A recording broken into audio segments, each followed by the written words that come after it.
साधिके शरण्ये त्र्यम्बके देवी गौरी नारायणि नमोस्तुते सृष्टिस्थिति विनाशानां शक्तिभूते सनातनी गुणाश्रये गुणमयी नारायणि नमोस्तुते शरणागत दीनार्थ परित्राणपरायणी सर्वस्यात्यहरे देवी नारायणि नमोस्तुते त्रिशूलचन्द्राधिकरे या देवी सर्वभूतेषु विष्णुमायेति शब्दिता नमस्तस्यै नमस्तस्यै नमस्तस्यै नमो नमः। ಓಂ ಸ್ವಸ್ತ್ಯಸ್ತು ಸತಾಂ. ದೇವಿ ಮಹಾತ್ಮ್ಯದ ನವರಾತ್ರಿಯ ಈ ಚಿಂತನೆಯಲ್ಲಿ ಮುಖ್ಯವಾಗಿ ವಿಷ್ಣುಮಾಯಾ ಅನ್ನುವ ಶಬ್ದದಿಂದ ಪ್ರಥಿತಳಾದಂತಹ ಯೋಗ ನಿದ್ರಾ ಸ್ವರೂಪಳಾದ ಹರಿಯನ್ನೇ ಆಶ್ರಯಿಸಿದ ಭಗವಂತನ ಇಚ್ಛೆಗೆ ಅನುಗುಣವಾಗಿ ಎಲ್ಲವನ್ನೂ ನಡೆಸುವ, ತನ್ನದೇ ಉದರದಲ್ಲಿ ಭಗವಂತನದೇ ಮತ್ತೊಂದು ರೂಪವನ್ನು ಹೆತ್ತು ಆತ್ಮಾವೈ ಪುತ್ರನಾಮಾಸಿ ಅನ್ನಿಸಿದ ಆ ಶಕ್ತಿ ಜಗತ್ತಿನ ಎಲ್ಲ ದೇವತೆಗಳ ಒಳಗೂ ನಿಂತು ತತ್ತಚ್ಛಕ್ತೀ ಪ್ರಬೋಧಯನ್, ಆ ಒಳಗಿನ ಶಕ್ತಿಯನ್ನು ಹೇಗೆ ನಾರಾಯಣ ಬೆಳೆಸುತ್ತಾನೋ ಹೊಳೆಯುವಂತೆ ಮಾಡುತ್ತಾನೋ ಅದೇ ರೀತಿ ಇವಳ ಮಾಯಾರೂಪವೂ ಕೂಡ ಅಲ್ಲಲ್ಲಿ ನೆಲೆಸಿ ಆಯಾ ಶಕ್ತಿಯನ್ನು ಬೆಳಕಿಗೆ ತರುವಂತಹ ಸುಂದರವಾದ ಒಂದು ವಿವರಣೆಯನ್ನು 2 ಮತ್ತು 3ನೆಯ ಅಧ್ಯಾಯದಲ್ಲಿ ನಾವು ನೋಡುತ್ತೇವೆ. ಪಾಠೋಯಂ ಅನ್ನುವಲ್ಲಿ ಠ ಅನ್ನೋದು ಠ ಅನ್ನುವ 2ನೇ ಅಕ್ಷರವನ್ನು ಹೇಳುತ್ತೆ. ಹಾಗಾಗಿ 2 ಅಧ್ಯಾಯಗಳ ಚಿಂತನೆಯಲ್ಲಿ ಮಹಿಷಾಸುರನ ವಧೆ ಮತ್ತು ಅವನ ಸೈನ್ಯದ ಜೊತೆಗಿನ ಕಾದಾಟದ ವಿವರ ಬರ್ತಾ ಹೋಗುತ್ತೆ. ಇದು ನಮ್ಮೊಳಗಿನ ಮಹಿಷನ ಅಹಂಕಾರದ ಸಂಹಾರ ಇದು. ಹಾಗಾಗಿ ಇದು ಯಾವ ರೀತಿ ಬೆಳೆಯಿತು ಅನ್ನೋದನ್ನು ಹೇಳ್ತಾ, ದೇವಾಸುರಮಭೂದ್ಯುದ್ಧಂ ಪೂರ್ಣಮಬ್ಧಶತಂ ಪುರಾ ಮಹಿಷೇ ಅಸುರಾಣಾಮಧಿಪೇ ದೇವಾನಾಂಚ ಪುರಂದರೇ. ಇಂದ್ರ ತನ್ನ ಅಧಿಕಾರದ ವ್ಯಾಪ್ತಿಯಲ್ಲಿ ಭೂಮಿಯ ಮೇಲೆ, ಅಂದರೆ ಅವನು ತ್ರಿವಿಷ್ಟಪ 3 ಲೋಕಗಳಿಗೂ ಒಡೆಯನಾಗಿ ತ್ರೈಲೋಕ್ಯಾಧಿಪತಿಯಾಗಿ ಕಾರ್ಯವನ್ನು ನಿರ್ವಹಿಸ್ತಾ ಇದ್ದಾಗ ಭೂಮಿಯಲ್ಲಿ, ದೇವಲೋಕದಲ್ಲಿ ಮತ್ತು ನಡುವಿನ ಅಂತರಿಕ್ಷದಲ್ಲಿ ಎಲ್ಲ ಕಡೆಯಲ್ಲೂ ತಾನು ಹೇಳಿದಂತೆ ಈ ಜಗತ್ತು ನಡೆಯಬೇಕು ಅನ್ನುವ ಕಾರಣಕ್ಕಾಗಿ ಮಹಿಷಾಸುರನ ಸೇನೆ ಅದು ದೇವತೆಗಳ ಮೇಲೆ ದಾಳಿ ಮಾಡಿತು. ಈ ಬಲಯುತವಾದ ಸೈನ್ಯ ತಮ್ಮದೇ ಆದ ಬೇರೆಯದೇ ಆದ ಸ್ಟ್ರಾಟಜಿಯನ್ನು ಬಳಸಿಕೊಂಡು, ಯಾಕೆಂದರೆ ಅವರು ನೇರ ದೇವತೆಗಳ ಮೇಲೆ ಯುದ್ಧಕ್ಕೆ ಹೋಗುವುದಿಲ್ಲ, ಅಲ್ಲಲ್ಲಿ ಲೋಕದಲ್ಲಿ ನಡೆಯುತ್ತಾ ಇರುವ ಸತ್ಕರ್ಮಗಳನ್ನು ನಿಲ್ಲಿಸ್ತಾರೆ, ಒಳ್ಳೆಯ ಮಾತುಕತೆಗಳನ್ನು ಬದಲಿಸ್ತಾರೆ, ಎಲ್ಲರ ತಲೆಯಲ್ಲೂ ಇನ್ನೊಬ್ಬರ ಬಗ್ಗೆ ಹುಳವನ್ನು ಬಿಡುತ್ತಾರೆ. ಅಂದರೆ ಬೌದ್ಧಿಕವಾದ ದಾಳಿ. ನಾವು ಇವತ್ತು ಅದನ್ನೇ ನೋಡ್ತಾ ಇರೋದು. ಬೌದ್ಧಿಕವಾದ ದಾಳಿಯೇ ಅವರ ಪ್ರಧಾನವಾದ ಅಸ್ತ್ರ. ಇಸಮ್ಗಳ ಮೂಲಕ ನಿಜವಾದ ಸಂಗತಿ ಏನಿದೆಯೋ ಅದಕ್ಕೆ ವಿರುದ್ಧವಾಗಿ ನಿಂತರೆ ನಾವು ಎಲ್ಲರಿಗಿಂತ ಬೇರೆಯಾಗಿ ಕಾಣಿಸಿಕೊಳ್ತೇವೆ. ಅಥವಾ ಇಲ್ಲೆಲ್ಲವನ್ನೂ ಕೂಡ ಮುರಿದು ಬ್ರೇಕ್ ದ ರೂಲ್ಸ್, ಏನಿದ್ರೂ ಕೂಡ ನಾವು ಹೊಸತನವನ್ನು ಬಯಸುವವರು, ನಾವು ಆಕಾಶಕ್ಕೆ ಲಗ್ಗೆ ಇಡಬೇಕಾದವರು ಅನ್ನುವ ಹೊಸ ಪೀಳಿಗೆಯ ಮಂದಿಯ ಜನರಿಗೆ ಒಂದು ಉತ್ಸಾಹ ತುಂಬುವ ನೆಪದಲ್ಲಿ ಸತ್ಯವನ್ನು ಯಾವಾಗಲೂ ನಾವು ಎಷ್ಟೇ ತಲೆಯನ್ನು ಮುಗಿಲಿಗೆ ಹಚ್ಚಿದರೂ ಕಾಲು ನೆಲದಲ್ಲಿರಬೇಕು. ಆದರೆ ಅವರು ಹಾರ್ಲಿಕ್ಕೆ ಹೇಳಿ ಕಾಲು ನೆಲಕ್ಕೆ ಸ್ಪರ್ಶ ಇಲ್ಲದೆ ಹೋದಾಗ ಭೂಮಿಯನ್ನು ಇಲ್ಲವಾಗಿಸ್ತಾರೆ. ತಕ್ಷಣ ನಾವು ಬಿದ್ದರೆ ಬೀಳುವ ಜಾಗ ಎಲ್ಲಿ ಬೀಳ್ತಾ ಇದ್ದೇವೆ ಅಂತ ಗೊತ್ತಿಲ್ಲದೆ ಅಷ್ಟರಲ್ಲಿ ಉಸಿರು ನಿಂತು ಹೋಗಿರುತ್ತೆ. ಇದೇ ರೀತಿಯಾದ ಪ್ರವೃತ್ತಿಯನ್ನು ಮಹಿಷಾಸುರನ ದೊಡ್ಡ ಸೇನೆ ಭುವಿಯಲ್ಲಿ ನೆಲೆಸಿದ ಎಲ್ಲ ಚಿಂತನಾ ನೆಲೆಗಳನ್ನು, ಅಲೆಗಳನ್ನು ಬಡಿದು ಅದನ್ನು ತಮ್ಮದೇ ಆದ ಹೊಸ ಮುಖವನ್ನು ತೆರೆಸಿದರು. ಇದರಿಂದಾಗಿ ದೇವತೆಗಳ ಸೋಲುಂಟಾಯಿತು. ಇಂದ್ರ ತನ್ನ ಸ್ಥಾನವನ್ನು ಕಳೆದುಕೊಳ್ಳುವಂತಾಯಿತು. ಮಹಿಷಾಸುರ ಇಂದ್ರನ ಪದವಿಯನ್ನೇರಿದ. ಇಷ್ಟೇ ಆಗಲಿಲ್ಲ, ಇದರ ನಂತರ ಆಯಾ ಪ್ರವೃತ್ತಿಯನ್ನು ಅವರು ಹೇಗೆ ಬೆಳೆಸಿಕೊಂಡ್ರು. ಸೂರ್ಯೇಂದ್ರಾಜ್ಞನಿಲೇಂದೂನಾಂ ಯಮಸ್ಯ ವರುಣಸ್ಯ ಚ ಅನ್ಯೇಷಾಂ ಚಾಧಿಕಾರಾನ್ ಸಹ ಸ್ವಯಮೇವ ಅಧಿಗಚ್ಚತಿ. ಅಧಿಕಾರಕ್ಕೆ ಬಂದೊಡನೆ ಬೆಳಗುವುದು ತನ್ನ ಮನೆಗಾಗಬೇಕು. ಸೂರ್ಯ ಅಲ್ಲಿಯ ತನಕ ತನ್ನ ಕರ್ತವ್ಯವನ್ನು ನಿರ್ವಹಿಸ್ತಾ ಇದ್ದದ್ದು ಬಡವನ ಮನೆಗೂ, ಸಿರಿವಂತನ ಮನೆಗೂ, ಪಾಪದವನ ಮನೆಗೂ, ಗಟ್ಟಿಯವನ ಮನೆಗೂ, ಎಲ್ಲಿಗಾದರೂ ಕೂಡ ಎಲ್ಲ ಕಡೆಗೂ ಒಂದೇ ರೀತಿಯಾದ ಬೆಳಕು. ಆದರೆ ಆ ಅಧಿಕಾರವನ್ನು ದುರುಪಯೋಗಪಡಿಸಿಕೊಂಡವರು ತಮ್ಮ ಮನೆಗೆ ಬೆಳಕು, ತಮಗಾಗದವರ ಮನೆಗೆ ಕತ್ತಲೆ, ತಮ್ಮ ಮನೆಗೆ ಅಗ್ನಿ ಉರಿಲಿಕ್ಕೆ ಬೆಂಕಿ ಬೇಕು, ಯಾರಿಗಾಗುವುದಿಲ್ಲ ಅದನ್ನು ಸುಟ್ಟು ಬಿಡಬೇಕು, ನಮ್ಮ ಮನೆಗೆ ಬೇಕಾದಷ್ಟು ನೀರು, ಉಳಿದವರಿಗೆ ದಾಹದಲ್ಲಿ ತೀರಿ ಹೋಗುವ ಅತಿವೃಷ್ಟಿಯ ಜೊತೆಗೆ ಅನಾವೃಷ್ಟಿಯ ಜೊತೆಗೆ ಏನಾದರೂ ತೊಂದರೆ ಇಲ್ಲ ಅಂತನ್ನುವ ಒಂದು ನಿರಾಕರಣೆ, ಒಂದು ತಿರಸ್ಕಾರ. ಈ ಎಲ್ಲ ವ್ಯವಸ್ಥೆಯನ್ನು ಅಧಿಕಾರದಲ್ಲಿ ಬಳಸಿ ಆಯಾ ದೇವತೆಗಳ ಶಕ್ತಿಯನ್ನು ದುರುಪಯೋಗಪಡಿಸಿಕೊಳ್ಳಿಕ್ಕೆ ಆರಂಭ ಮಾಡಿದ. ಇದು ಸೇನೆಯ ಜೊತೆಗೆ ಇತ್ತು. ಆದ್ದರಿಂದಾಗಿ ಸ್ವರ್ಗದಿಂದ ಹೊರಕ್ಕೆ ದೂಡಲ್ಪಟ್ಟಂತಹ ಇಂದ್ರ ಅವನ ಪರಿವಾರ ಒಂದು ರೀತಿ ಆತಂಕಕ್ಕೆ ಈಡಾಯಿತು. ಅವರೆಲ್ಲ ಯೋಚನೆ ಮಾಡಿ ಭಗವಂತನ ಜೊತೆಗಿರುವಂತಹ ಮಾಯೆಯನ್ನು ಕೇಳಿಕೊಳ್ತಾರೆ. ಇತ್ತಂ ನಿಶಮ್ಯ ದೇವಾನಾಂ ವಚಾಂಸಿ ಮಧುಸೂದನ ಚಕಾರ ಕೋಪಂ ಶಂಭುಶ್ಚ ಭ್ರುಕುಟಿ ಕುಟಿಲಾನನೌ. ದೇವತೆಗಳು ಬಂದು ನಾರಾಯಣನನ್ನು ಕೇಳಿಕೊಳ್ತಾರೆ. ಯಾಕೆ ಕೇಳಿಕೊಂಡ್ರು ಅಂದರೆ, ಹಿಂದೆ ಇದೇ ರೀತಿ ಒಂದು ದೊಡ್ಡ ಮಧುನಾಮಕ ದೈತ್ಯನ ಉಪಟಳ ಉಂಟಾದಾಗ ನಾರಾಯಣ ಅವನನ್ನು ಕೊಂದು ಮಧುಸೂದನ ಅಂತ ಅನಿಸಿಕೊಂಡಿದ್ದ. ಇವನಿಂದ ನಮಗೆ ರಕ್ಷಣೆ ಸಿಗುವುದು ಸಾಧ್ಯ ಅಂತ ಕೂಡಲೇ ಹಣೆಯನ್ನು ಹುಬ್ಬುಗಳನ್ನು ಗಂಟಿಕ್ಕಿಕೊಂಡು ನಾರಾಯಣ ಯೋಚನೆ ಮಾಡಿದ. ಇದಕ್ಕೇನಾದರೂ ಸರಿಯಾದ ಪರಿಹಾರವನ್ನು ಕಾಣಲೇಬೇಕಿದೆ ಅಂತ. ಎಷ್ಟು ಚಂದದ ಮಾತು ಹೇಳುತ್ತಾರೆ ಅಂದರೆ, ತಥೋ ಅತಿ ಕೋಪಪೂರ್ಣಸ್ಯ ಚಕ್ರಿಣೋ ವದನಾತ್ತತಃ ನಿಶ್ಚಕ್ರಾಮ ಮಹತ್ತೇಜ ಬ್ರಹ್ಮಣ ಶಂಕರಸ್ಯ ಚ.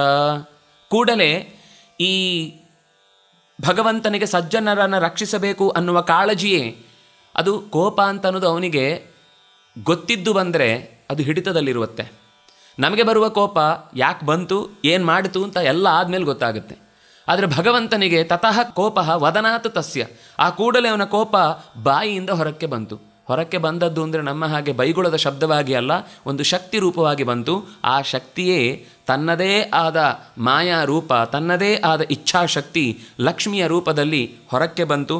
ಅಲ್ಲಿ ಕೇವಲ ತನ್ನ ರೂಪ ಮಾತ್ರ ಅಲ್ಲ, ತನ್ನ ಜೊತೆಗೆ ಸೃಷ್ಟಿ ಮತ್ತು ಲಯವನ್ನು ಉಂಟು ಮಾಡುವ ತನ್ನೊಳಗಿನ ಬ್ರಹ್ಮ ಶಿವ ಅನ್ನುವ ರೂಪದ ಜೊತೆಗೇ ಆ ಶಕ್ತಿ ಮಾಯೆಯನ್ನು ಸೇರಿಕೊಂಡಿತು. ಹೀಗೆ ತತ್ತೇಜೋ ಬ್ರಹ್ಮಣಃ ಶಂಕರಸ್ಯ ಚ ನಿಶ್ಚಕ್ರಾಮ, ಹೊರಗಿನಿಂದ ಬಂದು ಒಂದೊಂದೇ ದೇವತೆಗಳ ಒಳಗೆ ಇರುವಂತಹ ಅಪೂರ್ವ ಸಾಮರ್ಥ್ಯವನ್ನು, ಪ್ರತಿಭೆಯನ್ನು, ತಾನೇನು ತತ್ತಚ್ಛಕ್ತೀ ಅಲ್ಲಲ್ಲಿ ಒಳಗಿನ ಶಕ್ತಿಯನ್ನು ಪ್ರಚೋದನೆಗೊಳಿಸುವುದಕ್ಕೋಸ್ಕರ, ಪ್ರಬೋಧನೆಗೊಳಿಸುವುದಕ್ಕೋಸ್ಕರ ನೆಲೆಸಿತ್ತೋ ಆ ಮಾಯಾಶಕ್ತಿ ಎಲ್ಲ ಹೊರಕ್ಕೆ ಬಂತು ಅಂತ ಒಂದು ವಿಸ್ತಾರವಾದ ಕಥೆಯನ್ನು ಹೇಳುತ್ತಾರೆ. ಇಂದ್ರನೇ ಮೊದಲಾದವರ ಎಲ್ಲರ ಒಳಗೆ ಪ್ರಕಾಶಮಾನವಾಗಿ ಇದ್ದ ಈ ದುರ್ಗೆಯ ರೂಪ ಹೊರಕ್ಕೆ ಬಂತು.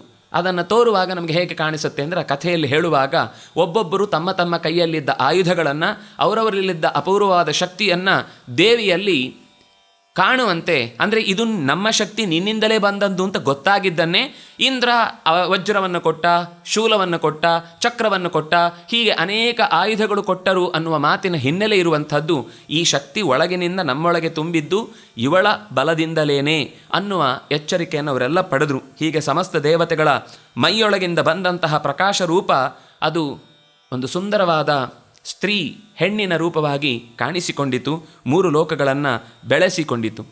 ಹೀಗೆ ಎಲ್ಲ ದೇವತೆಗಳ ಶಕ್ತಿ, ಅದು ಐಂದ್ರ ಶಕ್ತಿ, ಅದು ಶಾಂಭವ ಶಕ್ತಿ, ಅದು ಕೌಬೇರ ಶಕ್ತಿ, ಅಥವಾ ಇನ್ನುಳಿದ ಆಗ್ನೇಯ, ಸ್ಕಾಂದ ಮೊದಲಾದ ವಾರುಣ, ಈ ಹೇಗೆ ಎಷ್ಟೆಷ್ಟು ದೇವತೆಗಳ ಗುಂಪನ್ನು, ಗಣಗಳನ್ನು ನಾವು ನೋಡ್ತೇವೋ ಅವರೆಲ್ಲರೂ ಸೇರಿಕೊಂಡು ಈ ವಿಭೂತಿಯ ರೂಪ ಅದು ನಮ್ಮೊಳಗೆ ಇದ್ದದ್ದನ್ನು ಭಗವಂತ ಈಕೆಯಿಂದ ಪ್ರಚೋದನೆಗೊಳಿಸಿದ ಅಂತ ಭಾವಿಸಿ ನಮಸ್ಕರಿಸಿದರು. ಹೀಗೆ ಸಂಧ್ಯೆಯ ಅಭಿಮಾನಿ ದೇವತೆಗಳು, ವಾಯುವೆ ಮೊದಲಾದಂತಹ ದಿಕ್ಪಾಲಕರು, ಕಾಲಕಾಲಕ್ಕೆ ಸಂಬಂಧಪಟ್ಟಂತಹ ಮೃತ್ಯುದೇವತೆಗಳು, ಈ ಎಲ್ಲರೂ ಕೂಡ ತಮ್ಮೊಳಗೆ ನೆಲೆಸಿದ ಲಕ್ಷ್ಮಿಯ ರೂಪವನ್ನು, ದುರ್ಗಾ ರೂಪವನ್ನು ಹೊರಕ್ಕೆ ಕಂಡು ಅದು ಲಕ್ಷ್ಮಿಯಿಂದಲೇ ಬಂದದ್ದು, ನಾರಾಯಣಿ ಅನ್ನುವ ರೂಪದಿಂದಲೇ ಬಂದದ್ದು, ಅವಳೇ ದುರ್ಗೆಯಾಗಿ ನೆಲೆಸಿದ್ದಾಳೆ ಅಂತ ಭಾವಿಸಿ ನಮಸ್ಕರಿಸಿದರು. ಹೀಗೆ ಅವರವರ ಆಯುಧಗಳನ್ನು ಕೊಟ್ಟು ಬಹಳ ವಿಸ್ತಾರವಾಗಿ ಹೇಳುತ್ತಾರೆ.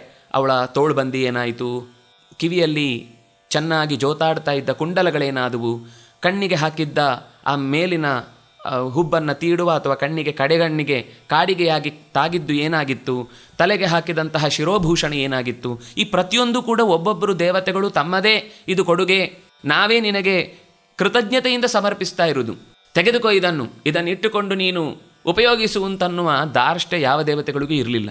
ಎಲ್ಲರೂ ಕೂಡ ಇದು ನಮ್ಮ ತಾಯಿ, ನಮಗೆ ರಕ್ಷಣೆಯನ್ನು ನೀಡಬೇಕಾದವಳು ಅಂತ ಭಾವಿಸಿ ತಮ್ಮ ತಮ್ಮ ಕಡೆಯ ಭಾಗವನ್ನು ಕೃತಜ್ಞತಾ ರೂಪದಲ್ಲಿ ಅರ್ಪಿಸಿದರು. ಹೀಗಾಗುವಾಗ ದೃಷ್ಟ್ವಾ ಸಮಸ್ತಂ ಸಂಕ್ಷುಬ್ಧಂ ತ್ರೈಲೋಕ್ಯಮರಾರಯ ಸನ್ನದ್ಧ ಕಿಲ ಸೈನ್ಯಾಸ್ತೆ ಸಮುತ್ತತ್ತುರುದಾಯುಧಾ. ಯಾಕೋ ದೇವತೆಗಳ ಮುಖದಲ್ಲಿ ಒಂದು ಸುಂದರವಾದ ಧೈರ್ಯದ ಬೆಳಕು ಕಾಣಿಸಿತು. ಇದು ದೈತ್ಯರಿಗೆ ಸಹಿಸಲಿಕ್ಕಾಗಲಿಲ್ಲ. ಯಾಕೆಂದರೆ ಅವರು ಯಾವಾಗಲೂ ತಮ್ಮನ್ನು ವಿರೋಧಿಸುವವರ ಮುಖದಲ್ಲಿ ಬೇಸರ ಇರಬೇಕು, ಅವರು ಬೇಜಾರಲ್ಲಿರಬೇಕು, ಅವರನ್ನು ಚುಚ್ಚಿ ನೋಯಿಸಿ ಅವರು ಯಾವಾಗಲೂ ಹ್ಯಾಪ್ ಮೊರೆ ಹಾಕ್ಕೊಂಡಿರಬೇಕು ಅಂತಲೇ ಬಯಸುವವರು. ಹಾಗಾಗಿ ಇದ್ದಕ್ಕಿದ್ದಾಗಿ ಈ ದೇವತೆಗಳಿಗೆ ಇಂಥದ್ದೊಂದು ಹೊಳಪು, ಮುಖದಲ್ಲಿ ಆನಂದ ಎಲ್ಲಿಂದ ಬಂತು ಅಂತ ಎಲ್ಲರೂ ಅವರಲ್ಲೇ ಮತ್ತೆ ಮಂತ್ರಾಲೋಚನೆ ನಡೆಯಿತು. ಇದಕ್ಕೋಸ್ಕರ ಒಂದು ಸಿದ್ಧತೆ ಮಾಡಬೇಕು. ಸಮುತ್ತಸ್ಥು ಎದ್ದು ಬಿಟ್ಟರು ಉದಾಯುಧ, ಕೈಯಲ್ಲಿ ಅವರ ಬಗೆ ಬಗೆಯ ಆಯುಧಗಳನ್ನೆಲ್ಲ ಹಿಡಿದುಕೊಂಡು ದೇವತೆಗಳ ಮೇಲೆ ಈಗಲೇ ದಾಳಿ ಮಾಡಬೇಕು ಅಂತ ಮತ್ತೊಂದು ದೊಡ್ಡದಾದ ಪ್ರಯತ್ನ ನಡೆಯಿತು. ಅದಕ್ಕೆ ಮುಂಚೂಣಿಯಲ್ಲಿ ನಿಂತವನು ಮಹಿಷಾಸುರ, ಅವನ ಬಲಗೈಯಾಗಿ ಜೊತೆಗೆ ನಿಂತವನು ಚಿಕ್ಷುರ ಅಂತ. ಈ ಚಿಕ್ಷುರ ಅನ್ನುವಂಥ ಒಬ್ಬ ರಾಕ್ಷಸ ದೊಡ್ಡ ಸೈನ್ಯವನ್ನು ತೆಗೆದುಕೊಂಡು ದೇವತೆಗಳ ಮೇಲೆ ದಾಳಿಗೆ ಹೋದ. ಇನ್ನು ಮುಂದೆ ಹೇಳುವ ಅನೇಕ ಅಧ್ಯಾಯದ ಈ ಭಾಗಗಳಲ್ಲಿ ಯುದ್ಧ ಹೇಗೆ ನಡೆಯಿತು, ಯಾರು ಎಷ್ಟು ಬಾಣ ಬಿಟ್ಟರು, ಯಾವ ದಿಕ್ಕಿನಿಂದ ಬಿಟ್ಟರು, ಯಾವ ಆಯುಧವನ್ನು ಬಳಸಿದರು, ಅದಕ್ಕೆ ಪ್ರತಿಯಾಗಿ ದುರ್ಗೆಯ ಪ್ರತ್ಯಾಯುಧ ಏನಿತ್ತು, ಅದನ್ನು ಹೇಗೆ ಅಂದರೆ ಆಚೆಯಿಂದ ಬೆಂಕಿಯ ಅಸ್ತ್ರಗಳು ಬಂದರೆ ಈಚೆಯಿಂದ ವಾರುಣ ಅದನ್ನು ತಣಿಸುತ್ತೆ. ಇದ್ದಕ್ಕಿದ್ದಾಗೆ ಇಲ್ಲಿಯೇ ಅಗ್ನಿ ಬಂತು ಅಂತಂದರೆ ಆಚೆಯಿಂದ ಅದನ್ನು ಆರಿಸುವ ವಾಯು ಬರುತ್ತೆ.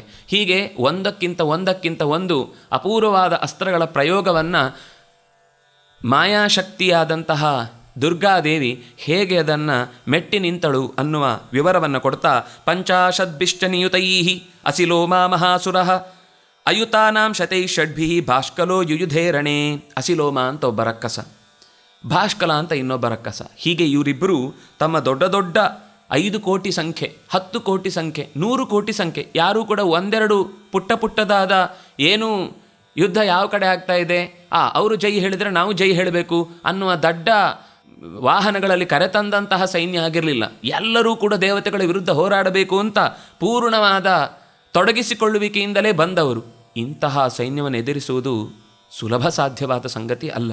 ಆದರೆ ಇಲ್ಲಿ ಹೇಳ್ತಾರೆ, ಲೀಲೆಯೇ ಇವ, ಅವಳು ಅತ್ಯಂತ ಲೀಲಾಜಾಲವಾಗಿ, ಅಂದರೆ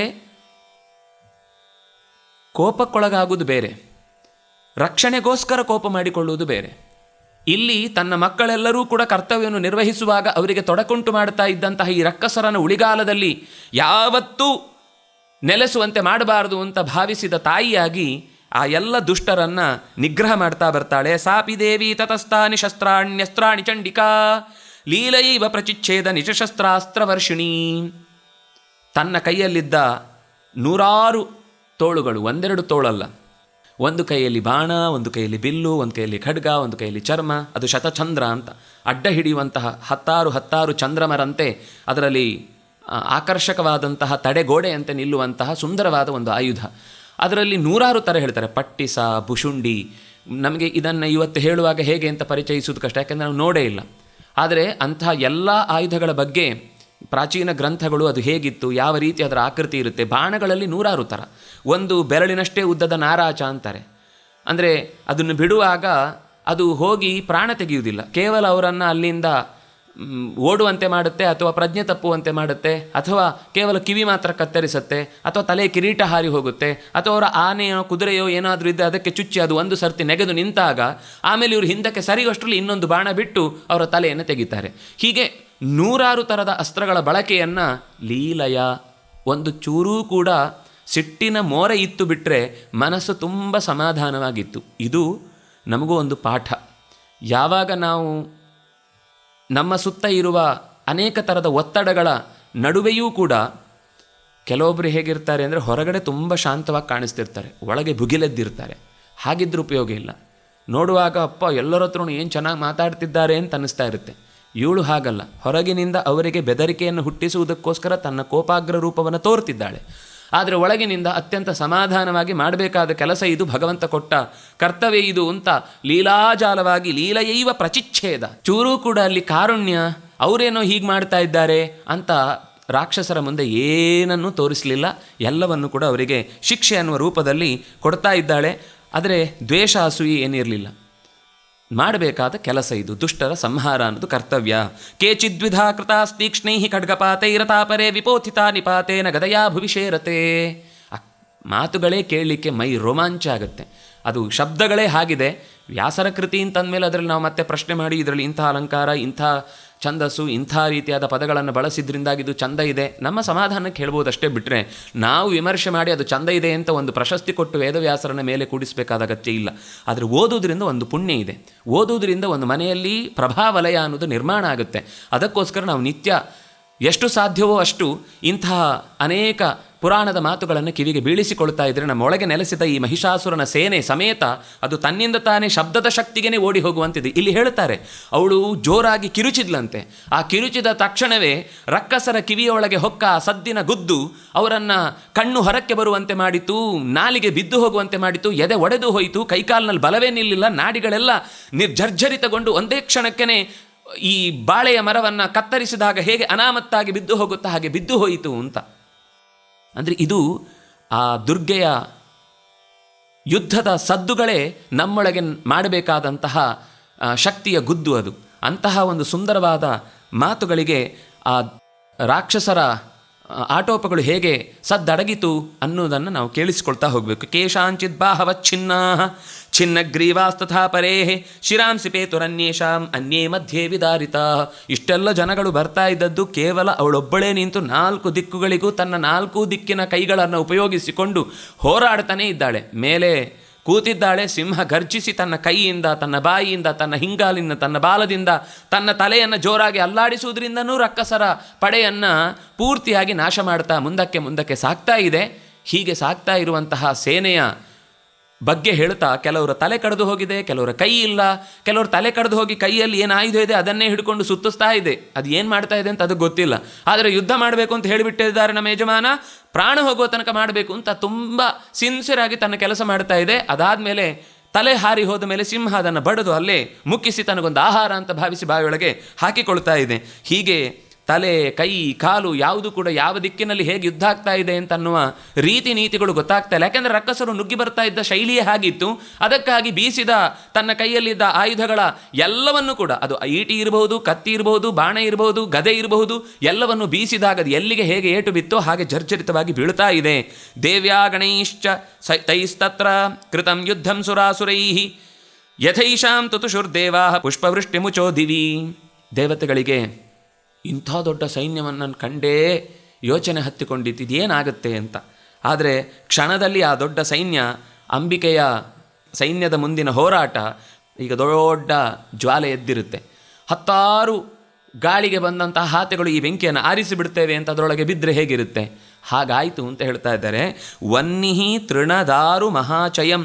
ಹೇಗೆ ಒಂದು ದೊಡ್ಡದಾದ ಕಾಡಿನಲ್ಲಿ ಒಣಗಿ ಹೋದ ಅಥವಾ ಒಣಗಿಲ್ಲದೇ ಇದ್ದರೂ ಮಧ್ಯದಲ್ಲಿ ಇರುವಂತಹ ಹಸಿಯ ಮರಗಳನ್ನೂ ಕೂಡ ಕ್ಷಣ ಮಾತ್ರದಲ್ಲಿ ಸುಟ್ಟು ಬೂದಿಯಾಗಿಸುತ್ತೋ ಹಾಗೆ ಇವಳ ತಾಕತ್ತು ಎಲ್ಲವನ್ನೂ ಕೂಡ 3 ಕ್ಷಣದಲ್ಲಿ ಈ ಕಣ್ಣು ತೆಗೆದು ಬಿಚ್ಚಿ ಮತ್ತೊಮ್ಮೆ ಕಣ್ಣು ಮುಚ್ಚಿ ನೋಡುವಷ್ಟರಲ್ಲಿ ಏನೂ ಇರಲಿಲ್ಲ ಅಂತ. ಶರೀರೇಭ್ಯೋ ಮರಾರೀಣಾಂ. ದೇವತೆಗಳೆಲ್ಲ ತುತುಷು ಸಂತೋಷಪಟ್ಟರು, ಹೂಮಳೆಗರೆದು ಅವಳಿಗೆ ಕೃತಜ್ಞತೆಗಳನ್ನು ಅರ್ಪಿಸಿದರು. ಇಷ್ಟಾಗುವಾಗ ತನ್ನ ಸೇನಾಧಿಪತಿಯಾದಂತಹ ಆ ಚಿಕ್ಷೂರನಿಗೆ ಮತ್ತೆ ಕೋಪ ಬಂತು. ಈ ಸೈನ್ಯದಲ್ಲಿ ಉಳಿದವರು ಸುಮಾರು ಜನರ ಹೆಸರನ್ನು ಹೇಳ್ತಾ ಹೋಗ್ತಾರೆ. ಆ ಒಂದೊಂದು ಹೆಸರಿಗೂ ಒಂದು ರೀತಿಯಲ್ಲಿ ನಮ್ಮೊಳಗೆ ಆಲೋಚನೆ ಮಾಡಲಿಕ್ಕಿದೆ. ನಮ್ಮಲ್ಲಿ ಕೇವಲ ಕೋಪ ಅನ್ನೋದು ಒಂದೇ ಶಕ್ತಿ, ದುಷ್ಟಶಕ್ತಿ ಅಲ್ಲ. ಕೋಪದ ಜೊತೆಗೆ ಕೆಲವು ಅಹಂಕಾರ ಇರುತ್ತೆ. ಅವರಿಗೆ ಯಾಕಷ್ಟು ಬಂತು ಅಂತ ಅಸೂಯೆ ಇರುತ್ತೆ. ಇವ್ರು ನನ್ನ ಹತ್ರ ಯಾಕೆ ಮಾತಾಡ್ತಾರೆ ಅಂತನ್ನುವ ಒಂದು ರೀತಿಯಾದ ಅಸಡ್ಡೆ ಇರುತ್ತೆ. ಅಥವಾ ಇನ್ನೊಬ್ಬರು ನಮ್ಮನ್ನು ಚೆನ್ನಾಗಿ ಮಾತಾಡಿಸಿದರೂ ಕೂಡ ಅವರಿಗಿರುವಂತಹ ಯಾವುದೋ ಒಳ್ಳೆ ಪ್ರತಿಭೆ ನಮ್ಮಲ್ಲಿ ಇಲ್ಲ ಅಂತ ಅವರ ಬಗ್ಗೆ ಒಂದು ಕೀಳು ಭಾವ ಇರುತ್ತೆ. ಅಥವಾ ನಾವು ಅವರಿಗಿಂತ ಶ್ರೇಷ್ಠ, ಇವ್ರು ನಮಗಿಂತ ಕನಿಷ್ಠ. ಇದೆಲ್ಲ ನಮ್ಮೊಳಗಿನದ್ದೇ ಒಂದು ರಾಕ್ಷಸ ಸ್ವಭಾವಗಳು. ಇದೆಲ್ಲವನ್ನು ಹೆಸರಿಸುವ ಹಾಗೆ ಇಲ್ಲಿ ಅನೇಕ ರಾಕ್ಷಸರ ಹೆಸರುಗಳು ಬರ್ತಾವೆ. ಕೆಲವರ ದರ್ಶನವೇ ಉಗ್ರ. ಅವ್ರು ನೋಡುವುದೇ ಇನ್ನೊಬ್ಬರನ್ನು ಸಮಾಧಾನದಿಂದ ಸಂತೋಷದಿಂದ ನೋಡುವುದು ಅಂತ ಇಲ್ಲವೇ ಇಲ್ಲ. ಯಾವಾಗಲೂ ಹುಬ್ಬುಗಂಟಿಕ್ಕೊಂಡೇ ಇರುವುದು. ನಕ್ಕಾಗಲೂ ಅದರಲ್ಲೊಂದು ಕೆಟ್ಟದಾದ ಕೊಂಕಿರುತ್ತೆ. ಆ ನಗುವುದರಲ್ಲೂ ಒಂದು ಅವ್ರನ್ನ ಯಾಕಾದರೂ ಇವರನ್ನು ನೋಡಿ ನಕ್ಕನೋ ಅಂತ ಅನ್ನಿಸುವಂಥ ಬೇಸರ ಬರಬೇಕು, ಹಾಗೊಂದು ನಗು ಇರುತ್ತೆ. ಇಂಥ ಎಲ್ಲರೂ ಅಲ್ಲಿ ಇದ್ದರು ಅಂತ ಹೇಳುತ್ತಾರೆ. ಈ ಭದ್ರಕಾಳಿಯ ರೂಪ, ಅವಳು ಮತ್ತೆ ತನ್ನನ್ನು ಈ ಶತ್ರುಗಳಿಗೆ ಚೆನ್ನಾಗಿ ಸೋಲುಣಿಸಬೇಕು ಅಂತ ಯೋಚಿಸಿ ಬಂದ ಬೆಳಕು ಹೇಗಿತ್ತು ಅಂದರೆ, ಸೂರ್ಯನ ಬಿಂಬಗಳು ಸಾವಿರಾರು ಒಟ್ಟಿಗೆ ಸೇರಿದರೆ ಹೇಗಿತ್ತೋ ಹಾಗಿತ್ತು. ತೇಜಸ್ಸಿನ ಪ್ರಭಾವನ್ನೇ ತಡಿಲಿಕ್ಕಾಗದೆ ಎಷ್ಟು ಜನ ಬಿದ್ದು ಹೋದರು. ಇನ್ನು ಕೆಲವರನ್ನು ಹುಂಕಾರಾಭಿಹತಾಂ ಭೂಮೌ ಪಾತಯಾಮಾಸ ನಿಷ್ಪ್ರಭಾಂ. ಶಕ್ತಿ ಅನ್ನುವಂತಹ ದೊಡ್ಡ ಅಸ್ತ್ರವನ್ನು ಎದುರುಗಡೆಯ ರಕ್ಕಸ ಬಿಟ್ಟುಬಿಟ್ಟ. ಆಗಲೇ ಆ ಶಕ್ತಿಯನ್ನು ತನ್ನ ಕಣ್ಣಿನಿಂದಲೇ ಪೂರ್ತಿಯಾಗಿ ಅದನ್ನು ಬಗ್ಗಿಸಿ ಅದನ್ನು ನೆಲಕ್ಕೆ ಬೀಳುವಂತೆ ಮಾಡಿದ್ಲು, ಪ್ರಭೆಯನ್ನು ಕಳೆದುಕೊಂಡು ಬೀಳುವಂತೆ ಮಾಡಿದ್ಲು. ಹೀಗೆ ಶಕ್ತಿಯಾಯುಧ ಬಿದ್ದದ್ದನ್ನು ನೋಡಿ ಚಾಮರ ಅನ್ನುವಂತಹ ಇನ್ನೊಬ್ಬ ರಕ್ಕಸ ಮತ್ತೆ ಶೂಲವನ್ನೆಸೆದ, ಅದನ್ನು ಬಾಣದಿಂದ ತುಂಡರಿಸಿದ್ಲು. ಸಿಂಹವು ಮೇಲಕ್ಕೆ ನೆಗೆದು ಆ ರಾಕ್ಷಸನ ಎದೆಯನ್ನೇ ಬಗೆದು ಬಿಟ್ಟಿತು. ಅಷ್ಟರಲ್ಲಿ ರಾಕ್ಷಸರ ಇನ್ನೊಂದು ಗುಂಪು ಆನೆಗಳನ್ನು ಹೊತ್ತು ಬರ್ತಾ ಇದ್ದರೆ ಆ ಆನೆಗಳನ್ನು ಈ ಸಿಂಹವೇ ಮಣಿಸಿತು. ಆನಂತರ ಕೆಳಕ್ಕೆ ಬಿದ್ದಂತಹ ಚಿಕ್ಷುರನ ಜೊತೆಗೆ ಮತ್ತಷ್ಟು ಹೊತ್ತು ಯುದ್ಧವಾಯಿತು. ಆಗ ಉದಗ್ರ ಅನ್ನುವ ಒಬ್ಬ ರಾಕ್ಷಸ ಬಂದ, ಆಮೇಲೆ ಉಗ್ರಕೋಪ ಬಂದ, ಬಿಡಾಲ ಬಂದ, ಉಗ್ರಾಸ್ಯ ಬಂದ, ಉಗ್ರವೀರ್ಯ ಬಂದ. ಹೀಗೆ ಅನೇಕ ರಾಕ್ಷಸರ ಗುಂಪು ಬಂದು ಆ ಕ್ಷಣದಲ್ಲಿಯೇ ಅವಳ ಕೈಯಿಂದ ಪ್ರಾಣವನ್ನು ಬಿಟ್ಟಿತು. ಕೊನೆಗೆ ಆ ಮಹಿಷಾಸುರ ತನ್ನ ಮಹಿಷ ರೂಪವನ್ನೇ ತೊಟ್ಟ, ಕೋಣದ ರೂಪವನ್ನೇ ತೊಟ್ಟು, ಯಾಕೆಂದರೆ ಇವಳು ಸಿಂಹದ ಮೇಲೆ ಕೂತು ತುಂಬ ಸಿಂಹದ ಬಲದಿಂದಲೇ ಬೇಕಾದಲ್ಲಿಗೆ ತಿರುಗಿಸಿಕೊಂಡು ಯುದ್ಧವನ್ನು ಮಾಡ್ತಾ ಇದ್ದಾಳೆ. ಮಾಹಿಷೇಣ ಸ್ವರೂಪೇಣ ತ್ರಾಸಯಾಮಾಸ ತಾನ್ ಗಣಾನ್. ಇಡೀ ಸೇನೆಗೆ ಬಲವನ್ನು ತುಂಬಿ ತನ್ನ ಘರ್ಜನೆಯಿಂದ ನೀಳವಾದ, ಚೂಪಾದ, ಉದ್ದವಾದ, ದಾಡೆಯ ರೀತಿ ಇದ್ದ ಕೊಂಬನ್ನು ಹಿಡಿದುಕೊಂಡು ಅತ್ತ ನುಗ್ಗಿದಾಗ ತಕ್ಷಣವೇ ದೇವಿಯೂ ಕೂಡಲೇ ತನ್ನ ಕೈಯಲ್ಲಿದ್ದ ಗದೆಯನ್ನು ಎತ್ತಿ ಅವನ ತಲೆ ಮೇಲೆ ಜೋರಾಗಿ ಹೊಡೆದ್ಲು. ಆದರೆ ಅವನು ಈ ಹೊಡೆತವನ್ನು ನಿರೀಕ್ಷಿಸಿದ್ದ. ಹೊಡೆತ ತಿನ್ನುವಾಗಲೇ ಗಟ್ಟಿಯಾಗಿ ಇನ್ನೂ ಮುನ್ನುಗ್ಗಬೇಕು ಅಂತ ಹೊರಟು ಮತ್ತೂ ಮುಂದೆ ಬಂದ. ಆಗಲೇ ಆ ಮೂತಿಯ ತಿವಿತವನ್ನು ಸಿಂಹದ ಮೇಲೆ ಮಾಡಿದಾಗ ಆ ತಿವಿತಕ್ಕೆ ಪಕ್ಕಕ್ಕೆ ಸರಿಯದಂತೆ ಆ ತಿವಿತವನ್ನು ಪಕ್ಕಕ್ಕೆ ಸರಿಸುವುದಕ್ಕೋಸ್ಕರ ತನ್ನ ಕೈಯಿಂದಲೇ ಅದರ ಮೂತಿಯನ್ನು ಪಕ್ಕಕ್ಕೆ ಸರಿಸಿದ್ಲು.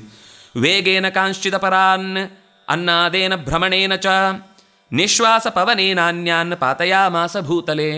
ಇವನೊಬ್ಬನೇ ಬಂದದ್ದಲ್ಲ, ಇಲ್ಲಿಯ ಸುತ್ತಲಿನ ಅನೇಕ ರಾಕ್ಷಸರು ಎಲ್ಲ ಕಡೆಯಿಂದ ನುಗ್ಗುತ್ತಾ ಇದ್ದಾರೆ. ಕೆಲವರನ್ನು ಬಾಯಿಯಿಂದ ಉಫ್ ಅಂತ ಊದಿ ಸರಿಸ್ತಾ ಇದ್ದಾಳೆ, ಇನ್ನೊಬ್ಬರನ್ನು ಕಣ್ಣಿನಿಂದ ನೋಡಿ ಸುಟ್ಟು ತೆಗಿತಾ ಇದ್ದಾಳೆ, ಮತ್ತೊಬ್ಬರಿಗೆ ಆ ಉಫ್ ಅಂತ ಊದುವ ಜೊತೆಗೆ ಮಾಡಿದ ಘರ್ಜನೆಯ ಶಬ್ದದಿಂದ ಕಿವಿ ತೂತು ಬೀಳುವಂತೆ ಓಡಿಸಿದ್ದಾಳೆ. ಇದೇ ಹೊತ್ತಿಗೆ ಮಾಡಿದ ರಾಕ್ಷಸನ ದಾಳಿಯನ್ನು ಕೂಡ ತನ್ನ ಕೈಯಲ್ಲಿದ್ದ ಅನೇಕ ಥರದ ಆಯುಧಗಳಿಂದ ಅವನು ಬಿಟ್ಟ ಪ್ರತಿಯೊಂದು ಅಸ್ತ್ರಕ್ಕೂ ಪ್ರತ್ಯಸ್ತ್ರವನ್ನು, ಯಾಕೆಂದರೆ ಅವನು ಮಾಯಾಸ್ತ್ರಗಳನ್ನು ಪ್ರಯೋಗಿಸ್ತಾ ಇದ್ದ. ತನ್ನ ಕಣ್ಣಿನಿಂದ, ಕಿವಿಯಿಂದ, ಮೂಗಿನಿಂದ, ಬಾಯಿಯಿಂದ ಎಲ್ಲ ಕಡೆಯಿಂದ ಅಸ್ತ್ರಗಳನ್ನು ಪ್ರಯೋಗಿಸ್ತಾ ಇದ್ದ. ಇದೆಲ್ಲವನ್ನೂ ಅವಳು ನಾಶ ಮಾಡಿ ಕೊನೆಗೆ ತನ್ನ ಗೊರಸಿನಿಂದ ಕೆರೆದು ಅವಳ ಮೇಲೆ ಬೆಟ್ಟವನ್ನು ಹತ್ತುವಂತೆ ಎಗರಿದಾಗ ಕೂಡಲೇ ತನ್ನ ಕತ್ತಿಯನ್ನು ಉಪಯೋಗಿಸಿಕೊಂಡು ಅವನ ಕೋಡುಗಳನ್ನು ಕತ್ತರಿಸಿ ಬಿಡ್ತಾಳೆ. ಹೀಗೆ ಅವನು ಮತ್ತೆ ಕೋಪದಿಂದ ಆ ಚಂಡಿಕೆಯನ್ನು ಕೊಲ್ಲಲಿಕ್ಕೆ ಬಂದಾಗ, ಈ ಮಾತುಗಳೆಲ್ಲ ಬೇರೆ ಬೇರೆ ಶಬ್ದದಿಂದ ಬರ್ತಾ ಇದೆ ಅಂದರೆ ಅದು ಲಕ್ಷ್ಮಿಗೆ ಇರುವಂಥ ಅನೇಕ ಹೆಸರುಗಳು ಅಂತ ಅನ್ನೋದನ್ನು ನಮಗೆ ಲಕ್ಷ್ಮೀ ತಂತ್ರವನ್ನು ನೋಡಿದಾಗ ಗೊತ್ತಾಗುತ್ತೆ. ಈ ಶಬ್ದ ಬಂತು ಅಂದ ತಕ್ಷಣ ನಾವು ಗಾಬರಿ ಆಗಬೇಕಾದ ಅಗತ್ಯ ಇಲ್ಲ ಅನ್ನೋದು ನಮಗೆ ನೆನಪಿದ್ರೆ ಸಾಕು. ಖಡ್ಗದಿಂದ ಮತ್ತೆ ದಾಳಿಗೆ ಬಂದಂತಹ ಅವನನ್ನು ಅವಳು ತತಃ ಕ್ರುದ್ಧ ಜಗನ್ಮಾತಾ ಚಂಡಿಕಾ ಪಾನಮುತ್ತಮಂ ಪಪೌ ಪುನಶ್ಚೈವ ಜಹಾಸ ಅರುಣಲೋಚನ. ತನ್ನ ಅತ್ಯಂತ ನಸುಗೆಂಪಾದಂತಹ ಕಣ್ಣಿನಿಂದ ನಗುತ್ತಲೇ ಅವನ ದಾಳಿಯನ್ನು ಸುಲಭವಾಗಿ ಸೊಕ್ಕಿನಿಂದ ಮೀರಿದವನನ್ನು ಪಕ್ಕಕ್ಕೆ ಬೆಟ್ಟಗಳ ಬದಿಗೆ ಎಸೆದು ಬಿಟ್ಲು. ಹೀಗೆ ಮೂರ್ಖ, ನೀನು ಈಗ ಏನೋ ಒಂದಿಷ್ಟು ಕುಡಿದು ಬಂದು ನಿನ್ನ ಪ್ರಜ್ಞೆ ಕೈಯಲ್ಲಿಲ್ಲ ಅಂತ ಗರ್ಜಿಸ್ತಾ ಇದ್ದಿ, ಮೆರೀತಾ ಇದ್ದೆ. ಈ ಪೆಟ್ಟು ಇಲ್ಲಿ ತನಕ ಏನೇನು ಅನುಭವಿಸಿದ್ಯೋ ಅದನ್ನು ನೀನು ಜೀವಂತ ಇಲ್ಲಿಂದ ಹೋದರೆ ಈ ಸಾವೇ ಚೆನ್ನಾಗಿತ್ತು, ನನಗೆ ನೋವು ಬೇಡ ಅಂತ ನೀನು ಭಾವಿಸುವಷ್ಟು ಪೆಟ್ಟು ತಿಂದಿದ್ದಿ, ಹೊರಟು ಹೋಗು ಅಂತ ಹೀಗೆ ಹೇಳಿದರೆ ಅವನು ಮತ್ತೂ ಶೂಲವನ್ನು ಹಿಡ್ಕೊಂಡು ಅವಳ ಮೇಲೆ ಎರಗುತ್ತಾನೆ. ಆಗ ತನ್ನ ಕೈಯಿಂದ ಏವಂ ಸಮಹಿಷೋ ನಾಮ ಸೈಸು ಸೈನ್ಯ ಸುಹೃದ್ಗಣ ತ್ರೈಲೋಕ್ಯಂ ಮೋಹಯಿತ್ವಾತು ತಯಾ ದೇವ್ಯಾ ವಿನಾಶಿತಃ. ತಲೆಯನ್ನು ಕತ್ತರಿಸಿ ಬಿಡ್ತಾಳೆ. ಆಗ ಅವನ ಸೈನ್ಯವು ಕೂಡ ಪೂರ್ತಿ ಭೂಮಿಯಲ್ಲಿ ಬಿದ್ದು ಒದ್ದಾಡ್ತಾ ಹೋಗುತ್ತೆ. ಹೀಗೆ ನಿಶ್ಶೇಷಗೊಳಿಸಿದ ಸೈನ್ಯವನ್ನು ಕಂಡು ದೇವತೆಗಳಿಗೆ ಮತ್ತೆ ಧೈರ್ಯ, ಮತ್ತೆ ಮೊದಲಿನಂತೆ ತಮ್ಮ ತಮ್ಮ ಕರ್ತವ್ಯದಲ್ಲಿ ತೊಡಗುವುದಕ್ಕೆ ಅನುಕೂಲವಾದ ವಾತಾವರಣ ನಿರ್ಮಾಣವಾಯಿತು. ತುಷ್ಟುವುಸ್ತಾಂ ಸುರಾದೇವೀಂ ಸಹ ದಿವ್ಯೈರ್ಮಹರ್ಷಿಭಿಃ ಜಗುರ್ಗಂಧರ್ವಪತಯ ನೃತಶ್ಚಾಪ್ಸರೋಗಣಾ.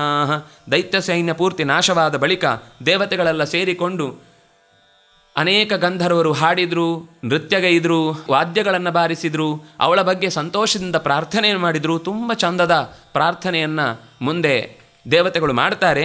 ಆ ಇಂದ್ರಾದಿಗಳ ಸ್ತುತಿ ಅದು ನಮ್ಮ ಪರವಾಗಿ ಇದೆ ಅನ್ನೋದನ್ನು ನಾವು ಮರೆಯದೆ ಅನುಸಂಧಾನ ಮಾಡಲಿಕ್ಕೆ ತುಂಬ ಯೋಗ್ಯವಾದದ್ದು. ಆ ಸ್ತುತಿಯ ವೈಶಿಷ್ಟ್ಯ, ಅವಳಲ್ಲಿರುವಂತಹ ತಾಕತ್ತು, ಅವರು ಕೇಳುವ ಪ್ರತಿಯೊಂದು ಮಾತಿನಲ್ಲೂ, ಪ್ರಾರ್ಥನೆಯಲ್ಲೂ ನಾವು ಹೇಗೆ ಪ್ರಾರ್ಥಿಸಬೇಕು ಅನ್ನುವ ಎಚ್ಚರವೂ ಸೇರಿಕೊಂಡಿದೆ ಅನ್ನೋದನ್ನು ಗಮನಿಸೋಣ. ಮತ್ತೆ ಮುಂದಿನ ಸಂಚಿಕೆಯಲ್ಲಿ ಇದರ ಚರಿತ್ರೆಯ ಮುಂದುವರಿಕೆ ಆಗ್ತಾ ಇರುತ್ತೆ. ಈ ದೇವಿ ಮಾಹಾತ್ಮ್ಯದ ಸಂಚಿಕೆಯನ್ನು ಪ್ರಸಾರಗೈಯುವುದಕ್ಕೆ ಸಹಕರಿಸಿದವರು ಶ್ರೀಮತಿ ಸತ್ಯವತಿ ಮತ್ತು ರಾಮಮೂರ್ತಿ ಕೌಲಿಗೆಯವರು. ಅವರ ಕುಟುಂಬ ಇಂಥ ಕೆಲಸಗಳಲ್ಲಿ ಮತ್ತಷ್ಟು ತೊಡಗುವಂತಾಗಲಿ, ಅವರಿಗೆ ಲಕ್ಷ್ಮೀನಾರಾಯಣನ ಶ್ರೀರಕ್ಷೆ ಸದಾ ಇರಲಿ. ಧರ್ಮ ಶ್ರದ್ಧೆ ಇದ್ದರೆ ಸಾಕಾಗುವುದಿಲ್ಲ, ಆ ಶ್ರದ್ಧೆಯನ್ನು ಬೆಳೆಸಲಿಕ್ಕೆ, ಉಳಿಸಲಿಕ್ಕೆ, ಮತ್ತಷ್ಟು 4 ಜನಕ್ಕೆ ತಲುಪಿಸಲಿಕ್ಕೆ ಬೇಕಾದ ಸಂಪತ್ತು ಅಷ್ಟೇ ಅಗತ್ಯ. ಅಂತಹ ಸಂಪದ್ಭರಿತವಾದ ಬದುಕನ್ನು, ಸಂಪದ್ಭರಿತವಾದಂತಹ ಜೀವನವನ್ನು ಭಗವಂತ ಕರುಣಿಸಲಿ ಅಂತ ಪ್ರಾರ್ಥಿಸ್ತಾ ಶ್ರೀಕೃಷ್ಣ ಅರ್ಪಣಮಸ್ತು.